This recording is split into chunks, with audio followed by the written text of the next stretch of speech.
Hawak na ng Kongreso ang sinumpaang salaysay ng Chief Executive Officer o CEO ng Inicon, ang kumpanyang nag-akusa sa grupo ni MRT General Manager Al Vitangcol ng di manoy tangkang pangingikil.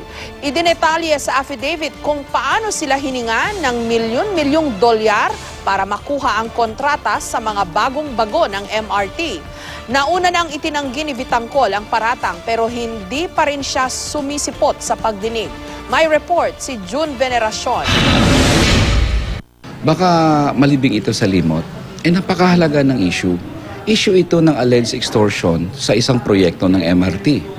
Ang tinutukoy ni Party List Congressman Nery Colmenares ay ang akusasyon ng Czech company ng Inicon Group na tinangkaraw ng grupo ni MRT General Manager Al Vitangcol. Nakikilan sila ng $30 million para makuha ang kontrata sa pagbili ng mga dagdag na bagon. Sa pagdinig ng Kongreso nung isang araw, hindi sumipot si Vitangcol. Kaya nabastos daw sila Colmenares. We will ask the committee chair na to hold them in contempt na pag hindi pa siya pumunta despite a subpoena. Baka ilang beses nabanggit ang pangalan ni Vitangcol sa hindi pirmadong affidavit ni Czech Ambassador Josef Richter, ang whistleblower sa kontrobersya. Tumugma ito sa pirmadong affidavit naman ni Josef Husek, Chief Executive Officer ng Inicon Group na isinumite sa House Committee on Good Government and Public Accountability. Sabi ni Husek, sinabihan sila ng isang Wilson De Vera na kung nais makuha ng Inicon ang proyekto, kailangan nilang magbayad ng $30 million bilang advance payment. Nagulat daw dito ang grupo ni Husek dahil hindi nila inasahan ang ganong klase ng pagnenegosyo. Ang alok daw bumaba sa $2.5 million. Kinabukasan, nagtanong pa raw si Vitangcol sa Inicon kung tinanggap na nila ang proposal na sinabi ni Mr. De Vera. Pero di raw kumagat ang Inicon.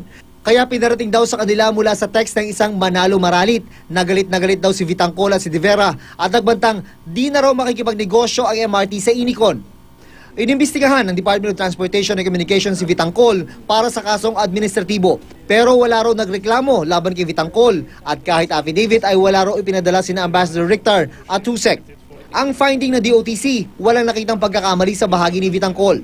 Sa investigasyon wala namang, kumbaga walang nagsabi na mayroong nangyaring extortion. Kaya wala rin kami basehan upang kasuhan siya.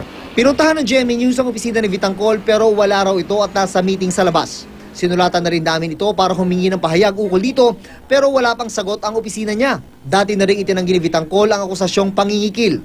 Sa pinakahuli niyang text message sa GMA News, sinabi niyang sour graping lamang ang Inicon at naklear na raw siya ng DOTC. Patuloy naman ang pag-iimbestiga ng NBI pero matapos ang halos isang taon, wala pa rin inilalabas na finding sa kaso. June Veneracion, GMA News.